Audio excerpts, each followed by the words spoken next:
What is going on, guys? JD from New York here. Thank you so much for stopping by the channel this morning. It is the first day of November 1st, 2017, and this is your review for Smackdown Live for last night's show on Halloween, October 31st, 2017. This review was never going to happen last night, man. I just did not feel well. I had a headache of epic proportions, and what I did last night was just hole up on my couch with a few blankets, and I watched Jaws and Jaws 2, because I can never get enough of Quint just yelling at Hooper and yelling at the Chief, and then obviously you guys know what happens in the middle of nowhere. Shark jumps on the boat, Quint is dead. Then you got the Chief, you got Brody getting one lucky shot, and that motherfucker's blown sky high, man. I love that fucking movie. I could watch it every time that it's on. Jaws 2, actually, you know, a lot of people did not like Jaws 2. It was filmed in the same vein. Obviously, Spielberg wasn't a part of it, but it was filmed in the same vein as Jaws 1, and it tried to, you know, have the same vibe as the original, but it was still a good movie. And a lot of people just shit all over it for whatever reason. I enjoyed it. There was a few good parts in that movie. And I love the whole ending scene when the shark was just pretty much stalking all the kids out in the middle of nowhere. And then Brody, picks up the electrical line with the police boat. And then he gets into a little inflatable boat and risks his life and electrocutes the shark with the wire that he picked up from the ocean floor. It was a very, very good movie, in my opinion. Then after that, it was just trash. You know, Jaws 3 was absolutely a fucking embarrassment of epic proportions. It was like a Halloween edition of Monday Night Raw. Jaws 3. And you know what? I enjoyed the revenge, too, even though the shark looked fucking fake as hell. You know? I enjoyed the revenge. If it was a little bit more realistic, I would have enjoyed it even more. But the shark looked just terribly, terribly fake in every shot in that movie, but I still enjoyed it for whatever reason, man. It's just, nostalgia, and it takes you back to your childhood, because I loved all those movies. But that's what I did with my night last night. So we're here. We're going to talk some SmackDown Live. SmackDown Live was, and you're not going to believe this, SmackDown Live was actually a decent show. SmackDown Live was actually a decent show. Started off with a great, if there was no fucking commercials, where a pinfall was made in a 2 out of 3 falls match between Ziggler and Bobby Roode, which I can't stand babyface Bobby Roode anymore, man. You're going to make me whatever the opposite of glorious is if I got to continue watching Bobby Roode as a babyface. And then we got a great main event with Shinsuke Nakamura and Kevin Owens. And I'd love somebody out there to tell me why we are not getting a World Championship program between Nakamura and Owens right now, with Owens challenging Nakamura for the WWE Championship. Why isn't Nakamura the WWE Champion? This is my question. After that match, I'm asking myself, why isn't this the main program on the show? Why must we have a failure as the WWE Champion? I don't know. I'll bring that point up again, and I'll go over what should have happened, or what should be happening on this show, on this program, in this review. SmackDown Live did a very, very good job at building towards Survivor Series. They're making more sense anyway than Monday Night Raw. And being that SmackDown fell on Halloween night, we really didn't get all of the Halloween bullshit that came along with the holiday. I don't know why WWE needs to just make Monday Night Raw just so goddamn pathetic with all the festive holiday shit, a trick or treat fight that was embarrassing. SmackDown really didn't do any of that, man. The most that we got on SmackDown Live was the New Day dressed up as Brother Love, Jimmy Hart, and we had Big E dressed up as Akeem the African Dream. I want to see how many people in that audience realized who Big E was dressed up as, or even half of you guys watching the fucking show. So that was a throwback to the old school, and that was pretty much it. And then we got Rusev stomping on candy, because that's what Rusev does. But other than that, we didn't get any of the Halloween bullshit. We just got a straightforward wrestling show that built nicely to Survivor Series for SmackDown Live. Not much to complain about, man. Plus, we got those 2 great matches and a bunch of bullshit in between. Obviously, there are things to complain about, which we will go over in this review, because there's never a review of any WWE show where there's not something to bitch and moan about. But we'll go over all that today right here on the review.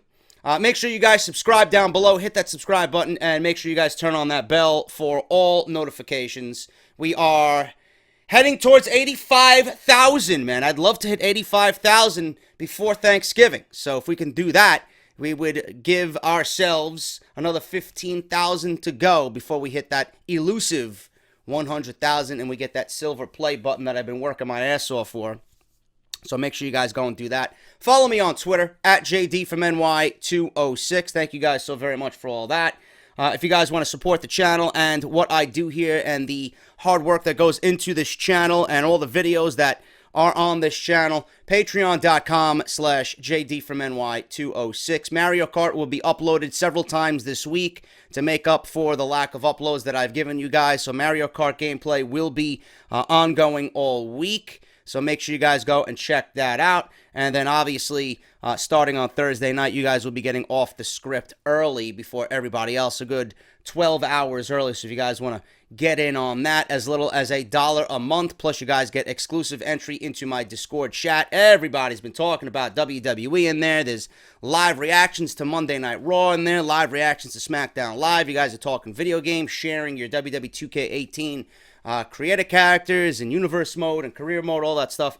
Good stuff going on in there, man. So if you guys want to be a part of that, patreon.com/JDFROMNY206.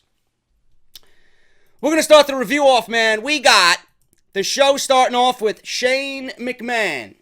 And Shane McMahon, honestly, all he did to open the show was he came out for about 5 minutes, said what he said about Daniel Bryan on Monday Night Raw. He complained about, Daniel Bryan going over there and wanting to just talk in a friendly way to Kurt Angle, and he fears that Kurt Angle betrayed Daniel Bryan. He set Daniel Bryan up.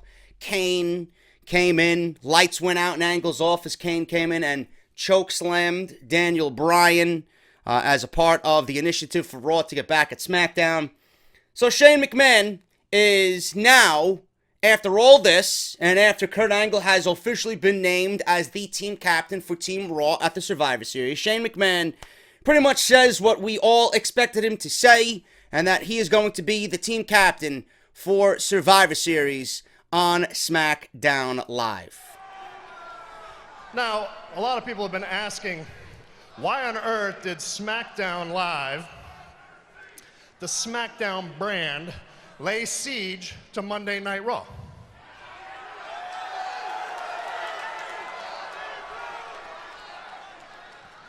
Well, the answer is simple. It goes back a long way. Since Raw was around and it's approaching its 25th anniversary, which is a huge accomplishment. That's all right, it's a huge accomplishment. It's before SmackDown was around.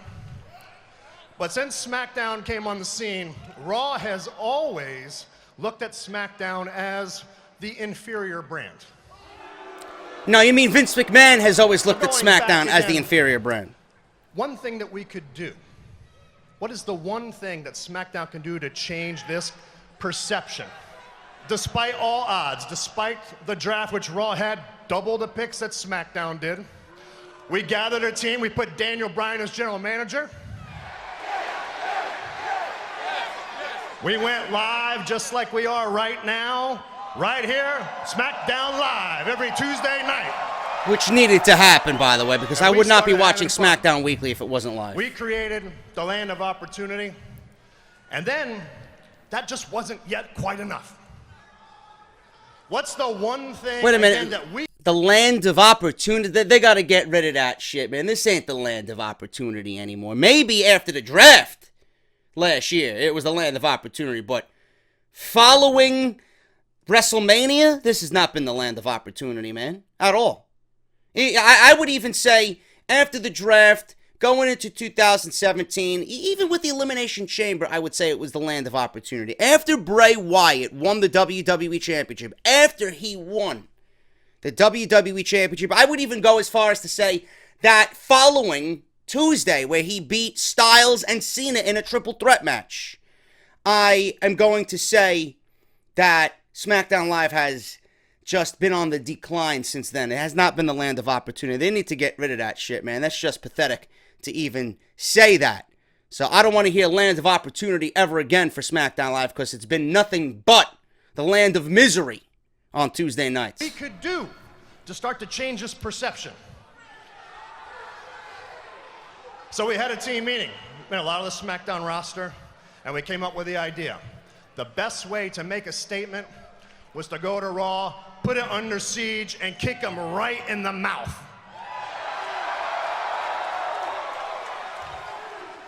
So now let me get into something that was very uncomfortable. Daniel Bryan goes to Raw last night to explain our point of view. And how was Daniel Bryan treated? I don't know. It's a little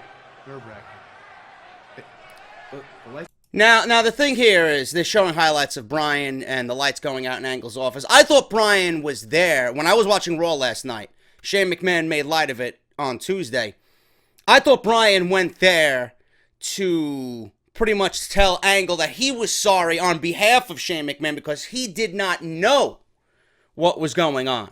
And he did not agree with what Shane McMahon did. But apparently Shane, is saying in the promo last night that Bryan went there to, do whatever he had to do or say whatever he had to say.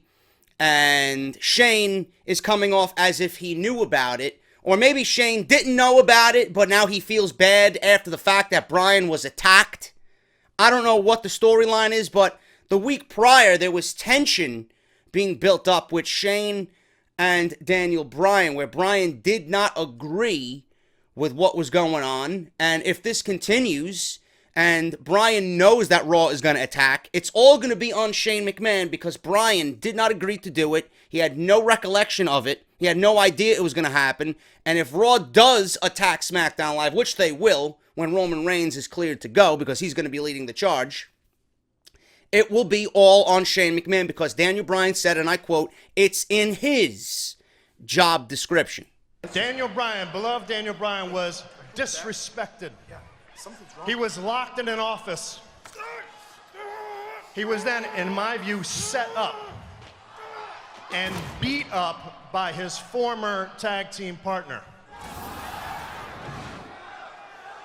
And I will say this, where was Kurt Angle then? He was mysteriously gone. Where was my sister Stephanie? They didn't care. They just put him on a slab, basically, and they just stretchered him out. Well, I'll tell you what, there's going to be hell to pay for that. Hell to pay. Come Survivor Series. Kurt Angle, you said you're going to bring your gold medal. You bring your gold medal. You bring your monster among men, Braun Strowman. Which Kurt Angle had officially announced on Twitter that after what Braun Strowman did to the Miz Taraj and the fact that he came back from what happened to him at Hell in a Cell, that he named Braun Strowman his #1 pick for Team Raw. Braun Strowman told Angle in reply on Twitter, smart move, that SmackDown Live is going to get destroyed because the monster among men is representing Monday Night Raw. So obviously, Strowman's going to have a major role at the Survivor Series. And you pick your 3 other Raw superstars because you're going to meet here at Survivor Series in our ring. Randy Orton. Which he beat Sami Zayn last week. 3 of SmackDown's finest superstars. And as of right now, yours truly is going to be the team captain.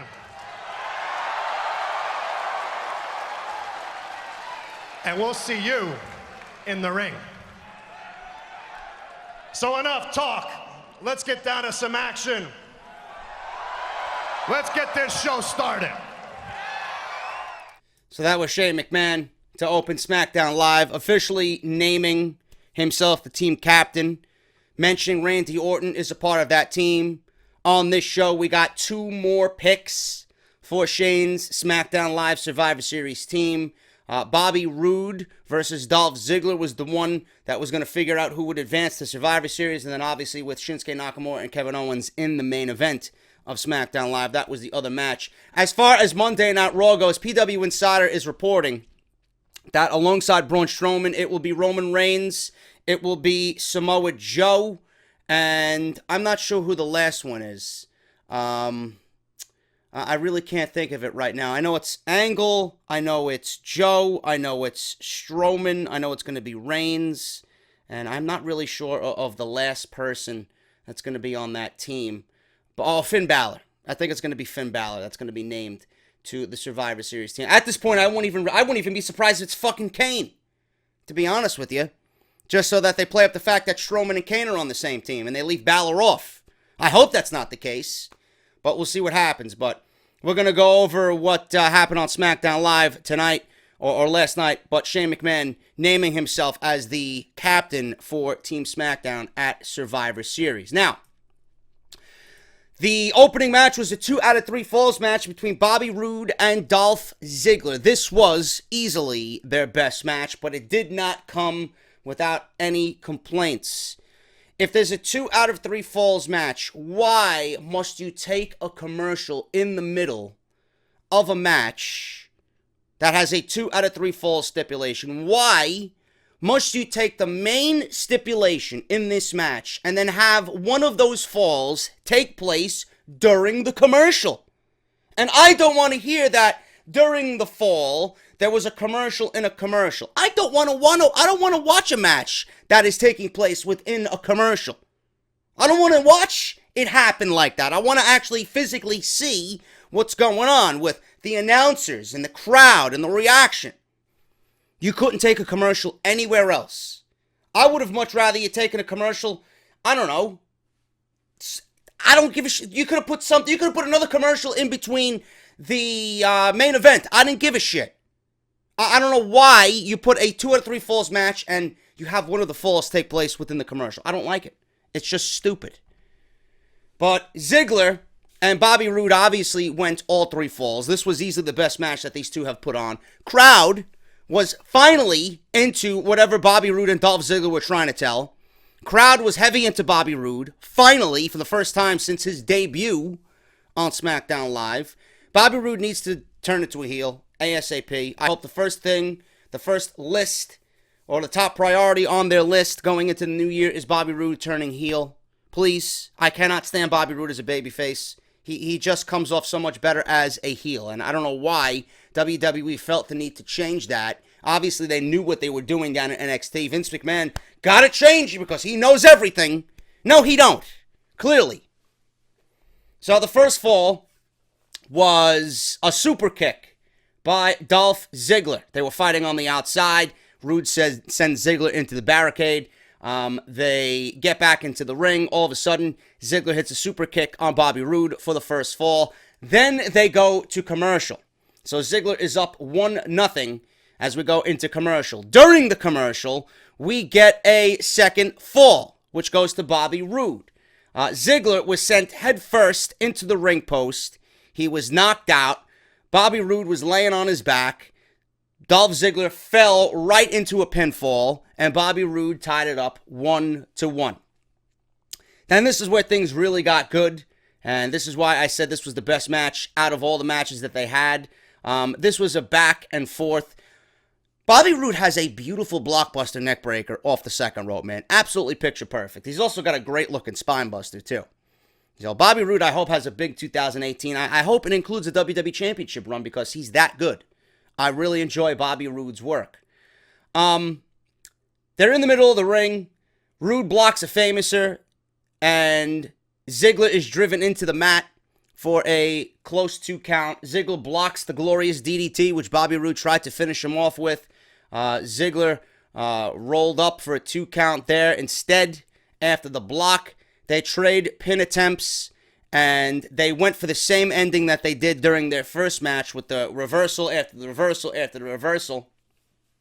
Ziggler hits a DDT for a close fall. Back and forth here. Roode hits a spine buster. And then Ziggler counters a glorious DDT attempt. Hits the zigzag. Very, very good near fall there, man. Very, very believable there. Fans were eating out of the palm of their hands at this point. So then Ziggler goes for a sweet chin music. Roode sidesteps him, and Ziggler hits the middle turnbuckle, which led into the multitude of pinfall attempts here. Roll-up after roll-up after roll-up with a handful of tights. Roode then turns one of those roll-ups into a glorious DDT, which was a beautiful transition. And he gets the 1, 2, 3 and the Survivor Series spot. So Bobby Roode, the glorious one, will be representing SmackDown Live. Very, very good match. Outside of the pinfall attempt that happened within the commercial, it was a very, very good match. And I really do like the way that SmackDown Live is building towards adding members to their team at Survivor Series. Yet predictable, I still like it. And it only does get more predictable from here. But I like that they're actually putting thought into getting members announced for SmackDown Live at Survivor Series. We got the New Day dressed up as Jimmy Hart. Xavier Woods was Jimmy Hart. Kofi Kingston was Brother Love. And Big E was dressed up as Akeem the African Dream.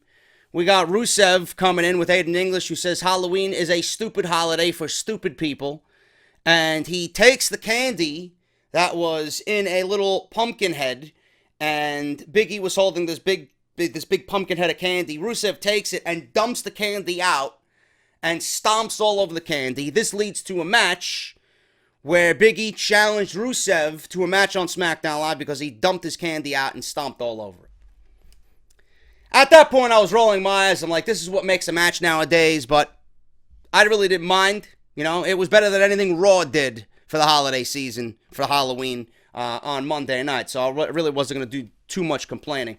The women is something that we should be complaining about on SmackDown Live. They are god-awful. We got Becky Lynch backstage with Charlotte, Naomi, Tamina, Lana, Carmella, and James Ellsworth sitting down Indian style with dog ears, and he's got his collar tied to Carmella. So stupid. Imagine being James Ellsworth, what he's thinking. Now he's getting paid though, right? Whatever. Becky is tired of hearing how SmackDown is the B brand, and Becky goes on to say that if any Team SmackDown member has anything to speak on, please speak it. They want to be all on the same page for Survivor Series. Becky had a feeling Ellsworth would say something. He's just sitting there and grunting. He doesn't really give a shit, so Becky obviously called him out. She sprays him in the face with a water bottle because he's a fucking loser. Natalya comes in and says it's too bad she can't lead the SmackDown team because she will be too busy defending SmackDown's honor and beating Alexa Bliss, who is the Raw Women's Champion at Survivor Series. So she goes on to say that every team has a weak link, and it's up to Becky to find out who the weak link is. She then mentions Naomi. Is it Naomi who I beat for this Women's Championship? Is it Flair? Because she could not get the job done to beat Natalya for the Women's Championship. So obviously they're throwing shade at Charlotte. Is Natalya. So obviously there's unresolved issues there. Charlotte's going to be the one to take the title off of Natalya when it's the right time. So they're just kind of playing that up, and we will see that garbage continue after Survivor Series. And then that's pretty much it. That's pretty much it. They will all blame Becky after SmackDown fails because she had not found the weak link. Natalya walks off, and Becky starts spraying her with the water bottle. Garbage. More garbage from Baron Corbin as the United States Champion. I would love someone to just figure this out for me. I know why Sin Cara is getting a push. It's because Sin Cara signed a new multi-year deal with the WWE. Good on you, right? They love your loyalty for the first month, and then you'll be back to catering for the remainder of your contract. But also, Sin Cara has exclusive Reeboks coming out in his image. So Sin Cara is having his own shoe line come out, and WWE feels that they could market this and push Sin Cara, or they want to push Sin Cara because he's got the new shoes coming out. Either way you look at it, it doesn't make any fucking sense, and nor do I care.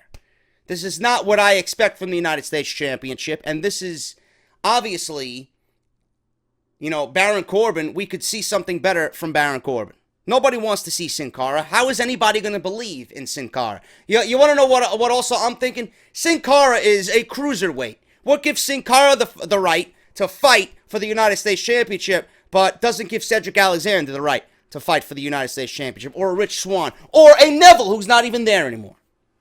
You know? WWE could have really made a nice statement on Monday Night Raw. Instead of having Matt Hardy come out and challenge The Miz for the Intercontinental Championship, what if it was one of the 205 Live guys and give them a nice spotlight challenging for the Intercontinental Championship? What if it was Cedric Alexander? Or what if it was Rich Swann? You know? I don't get why Sin Cara is able to fight for the United States Championship in, you know, the mid-card division on SmackDown Live, but nobody else can. And now there are rumors going around that WWE is looking to sign Rockstar Spud from TNA for the Cruiserweight division. And they're thinking about calling up Hideo Itami for the Cruiserweight division. So you mean to tell me you want Hideo Itami to walk out of WWE? Is that what you're telling me? So WWE, whoever they don't like, they just put on 205 Live. Hideo Itami is not going to get me to watch 205 Live. I much prefer he stay in NXT, and I'm sure he would rather stay in NXT than be banished to fucking purgatory on 205 Live. But Baron Corbin and Sin Cara, I just don't understand what's going on here. What is this leading to? Why does anybody care about this? So we've had every non-decision happen with this mini little feud that's going on. So last night was no different. They just continue to fight back and forth. There's a brawl going on the outside. The referee tries to break it up. He calls for the bell because both men are just disobeying the referee's orders. Sin Cara and Baron Corbin are fighting on the outside. He sends Corbin into the steel steps, into the ring post.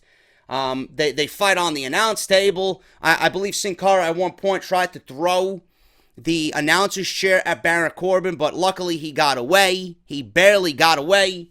So I don't understand what the hell's going on here, you know? After the bell, Sin Cara continues to beat on Baron Corbin. Fans start chanting Lucha.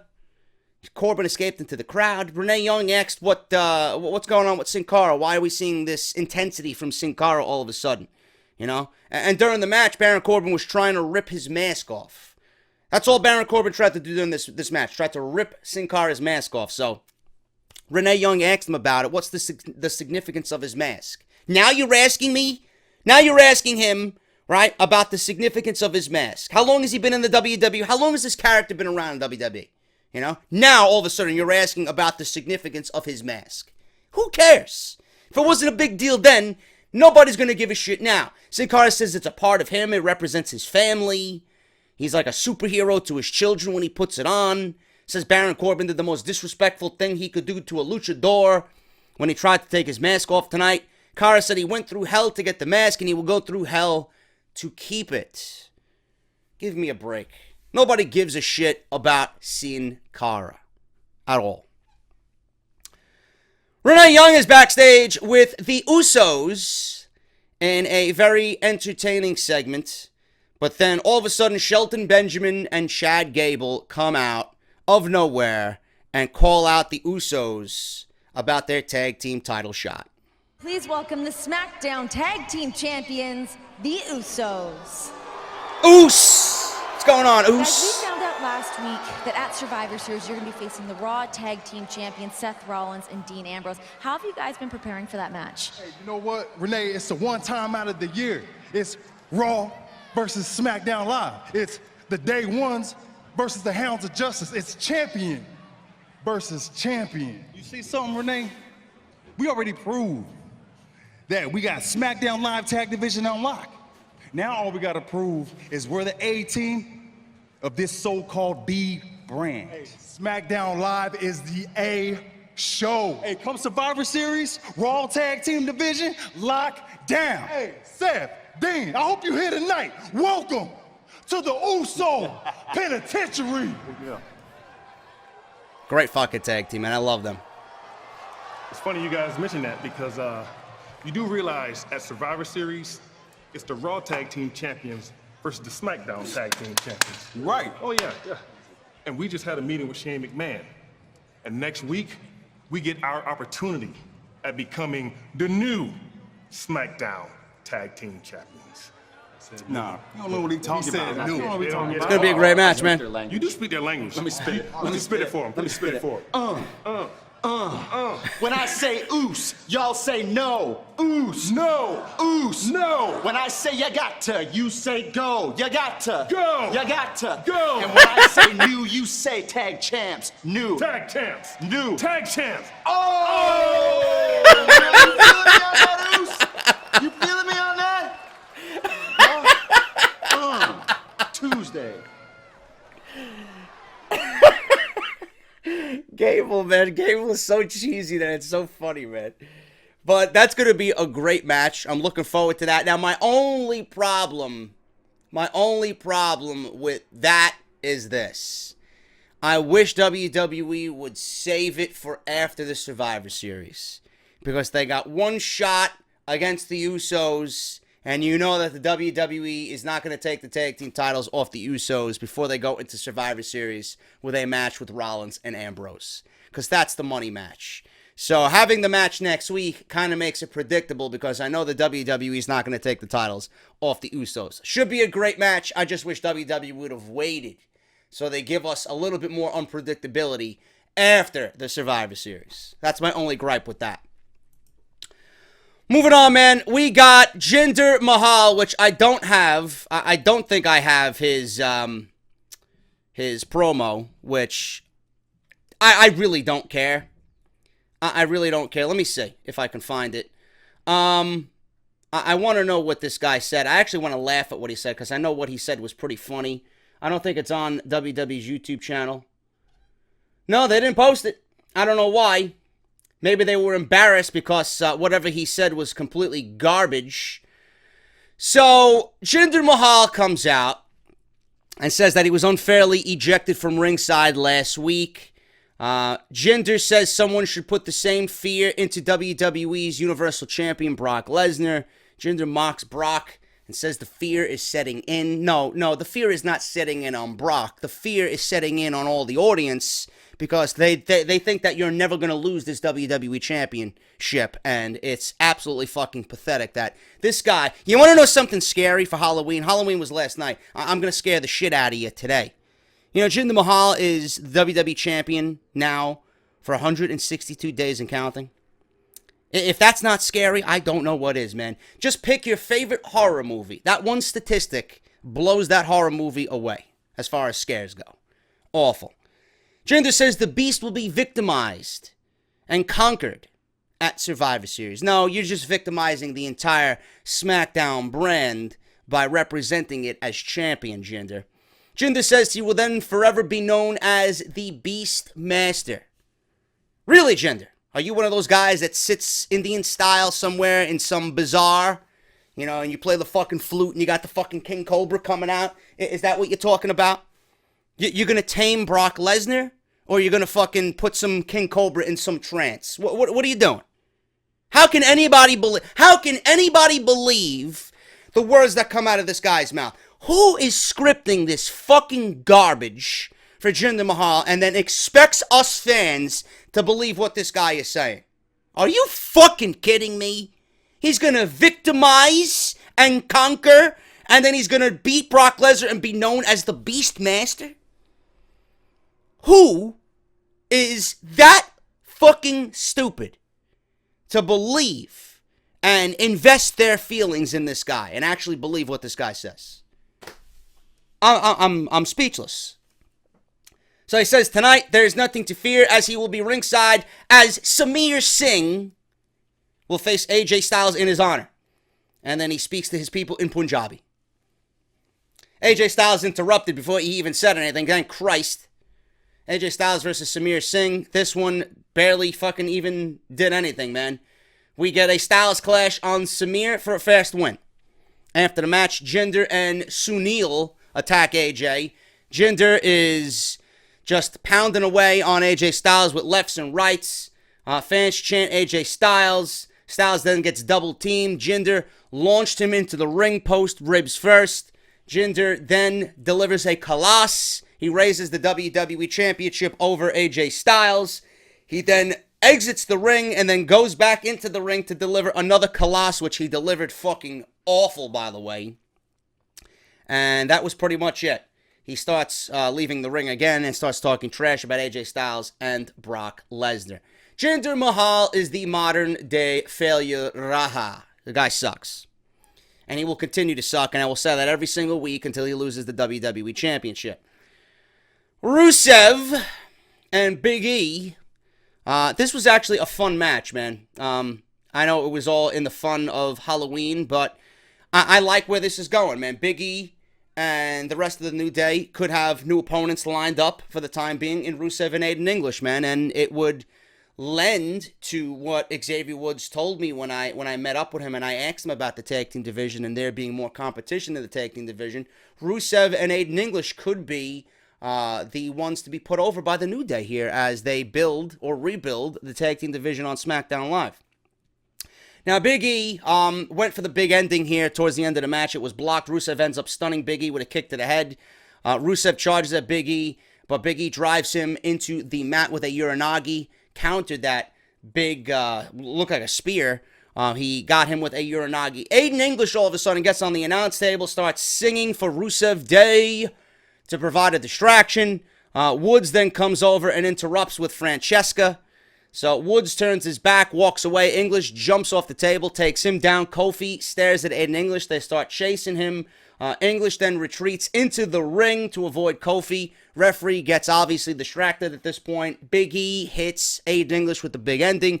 Rusev from behind takes advantage. Super kick. 1, 2, 3. Rusev pins Big E on SmackDown Live. After the break, Rusev and Aiden English want to talk to Shane McMahon. Rusev wants to be a part of SmackDown Live for Survivor Series. Shane says, listen, you want to be a part of Team SmackDown Live? You got to defeat AJ Styles next week, and the winner will get the final spot on SmackDown Live. So they build up Rusev. They have him beat one prominent member of the New Day, and then they're going to make him lose next week because there's no way AJ Styles is not going to be a part of SmackDown Live. Again, I like that WWE is taking steps to build SmackDown's team, but they're making it very predictable. That's the only complaint I have on that. Main event scene, Kevin Owens versus Shinsuke Nakamura. And the winner of this match would get a spot on SmackDown Live for Survivor Series. This match was awesome. This was a very, very good match. They got plenty of time, even though with the 2 commercial breaks, we got plenty of time for these guys. I asked this question again because I made mention of this several weeks ago when we finished Hell in a Cell. With the match that these 2 guys put on and the push that Kevin Owens is receiving on SmackDown Live, why didn't WWE, and I don't want to hear about India, and I don't want to hear about all this other bullshit that's happening with Jinder Mahal. He is not making any impact on anything for WWE. I gotta read shit on social media. WWE had their best quarter as far as revenue earnings in the history of the company. So obviously one shill tweets Road Dogg, WWE had its highest earnings ever in company history, all with the modern day Maharaja as WWE champion for SmackDown Live. Road Dogg obviously tweeted, oh yes, I love it. You do know that Jinder Mahal has absolutely no effect on WWE's earnings. Taking the WWE Championship off of Jinder Mahal would actually not even, it wouldn't even make a difference as far as earning goes, okay? Jinder's not doing anything for the brand. He's not doing anything for WWE's global appeal. Jinder Mahal is not doing anything but bringing SmackDown Live's ratings into the fucking toilet. Because nobody believes him as champion and nobody wants to see him as champion. He is fucking awful. He represents nothing as WWE champion. He doesn't even represent a fucking WWE superstar at this point. He looks like a genetic freak that was created in a laboratory somewhere in the middle of nowhere. Give me a break. So go back and watch Paul Heyman's promo on Jinder Mahal. He said everything that I've been saying, but it plays up to the storyline with Brock Lesnar. And it was scripted. Because they want to get that realistic feel to it. Because WWE knows what people think about Jinder Mahal. They're just blind to the fucking fact that the guy really sucks. Jinder Mahal should have lost the WWE Championship to Shinsuke Nakamura. wouldn't have been my ideal scenario, but it should have happened at Hell in a Cell. Nakamura should have been WWE Champion going into Survivor Series, which means we would have got Nakamura versus Brock Lesnar, which is much more appealing. And one of my dream matches right now on current WWE to have happen, I would have loved to see Nakamura and Brock Lesnar. You could have figured into a no contest there, since you don't want either one of those guys to lose, right? Now we're all under the fear that Jinder Mahal is actually going to beat Brock Lesnar at Survivor Series because they're touring India 3 weeks later. So Shinsuke Nakamura versus Brock Lesnar would have happened. That's positive number 1. The title would have been on a legit superstar. Number 2, Kevin Owens and Nakamura could have had a great program for the WWE Championship for the rest of the year leading into the Royal Rumble, where Nakamura would overcome Kevin Owens and Sami Zayn. We would have got more Nakamura-Sami Zayn matches. We would have got Kevin Owens and Nakamura clashes that, I mean, if last night was any indication, would have been fucking fantastic. Nakamura could have ultimately retained through all of this. AJ could have won the Royal Rumble. We would have got AJ versus Nakamura at WrestleMania for the WWE Championship, and AJ Styles gaining the championship back. But no, WWE wants to keep the title on somebody who is absolutely fucking god-awful in every single way. So I ask you again, why isn't this match... or why isn't these two guys, why aren't they fighting for the WWE Championship? Or why isn't this your WWE Championship program on SmackDown Live? I don't know. I just don't get it. But yet we're looking at Jinder Mahal versus fucking Brock Lesnar at the Survivor Series in 3 weeks. This was a damn good match, man. Nakamura ends up countering the pop-up powerbomb, takes Owens back down. Nakamura goes on with some offense. Nakamura waits for the Kinshasa, but Sami Zayn pulls Owens out to safety. Sami Zayn made his way down to ringside mid-match, and Nakamura isn't happy about this at all. Nakamura goes to the floor, but Owens comes from behind and sends Nakamura's knees into the steel steps, his shoulder hitting the ring post as well. Owens brings Nakamura back into the ring, and Owens, I said this last night, mentally, when I watched it happen, Owens has the best frog splash in the business right now. Lovely. Lovely, lovely, lovely. It's just fucking beautiful, man. And I would not want to be hit with that frog splash. Coming off the top rope for a 270-pound guy? Nah, I'll pass on that one, bro. It's like me getting a fucking frog splash from Grimm's Toy Show. You know, I don't want to see that happen ever again, man. So that was a close near fall. Owens tells Sammy to clear the announce table off. At this point, it got really weird, man. Sammy was so animated here that he took the front panel of the announce table off and he literally threw it so hard that it actually... The tail end of it landed in the crowd. Fans had to put up their hands and block the incoming debris of the table coming at them, which I would have loved, man. I'm like, oh shit, I'm part of the action. I'm touching the SmackDown announce table, you know. But you know, you got to be a little bit more toned down there, Sammy. You know, you're not gonna get your tip or your 5-star rating in the Uber on Halloween night, man, because you know people are gonna be out drinking, Halloween parties, and this and that. You want that 5-star rating. You can't be throwing table debris into the crowd on SmackDown Live, bro.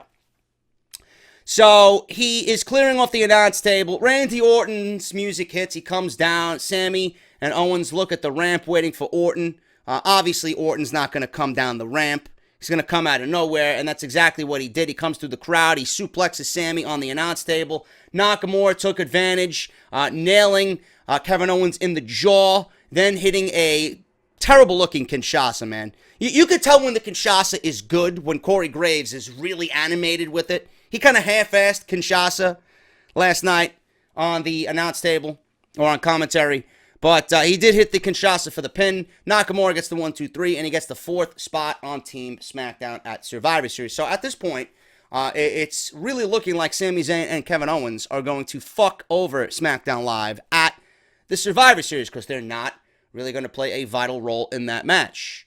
But it's shaping up to be probably the main event of the night and one of the best matches on that weekend, and I'm very much looking forward to it. So there you go, man. That is SmackDown Live, and Sami Zayn and Kevin Owens are shit out of luck for the Survivor Series. Very good edition of SmackDown Live, not without some complaints, but very minimal this week. Very good show. Looking forward to next week's show. We got AJ Styles versus Rusev, and then we got the Tag Team Championships, man. The Usos versus Benjamin and Gable, which should be a damn good match. 2 overly predictable matches. You know, there's nothing wrong with being predictable if it lends to telling a decent story, but I wish WWE would have saved the tag team, especially the tag team championship. I wish they would have saved that for after Survivor Series. You could have waited another 3 weeks. You could have given Benjamin and Gable some other teams in the meantime. It is what it is, man. And by the way, I know you guys are going to be asking, JD, what happened to the Fashion Files or the Stranger Things thing with Breezango? I don't give a shit. It wasn't funny. It wasn't funny at all, and it's not lending to any intriguing storylines whatsoever. It's just fucking rehashed garbage that I just don't find entertaining anymore. And I much rather see Breezango in the tag team division earning a tag team title shot. That's what I want to see at this point. Enough of the comedy. Get in the ring and prove to me why you could be one of the best tag teams on SmackDown Live. That's all I'm going to say about that. But that was your SmackDown Live review, man. If you enjoyed the video, hit that thumbs up. I will be back with some more content, maybe an off-the-script extra. I do have some news I could get out to you guys, so look forward to that. Thank you to everybody who have supported me on Patreon all month for October. Let's make it another strong month in November. If you guys want to go get your t-shirts as well, man, barbershopwindow.com/offthescript. I am currently working on a new design or two, so make sure you guys look out for that. I'll fill you guys in on Off the Script this weekend. And if you guys want to support the podcast as well, Audible is still sponsoring the podcast. All new listeners, you're going to get one free audiobook of your choice. Just use our link, man, audibletrial.com/offthescript, and you guys can get 30 days free of Audible and one free audiobook of your choice. I am JD. Thank you guys so much. Hit that thumbs up, and I'll see you right back here for more content right here on the channel. I'll talk to you guys later. Make it a great Wednesday, and I'll see you tonight for NXT. I'll talk to you later.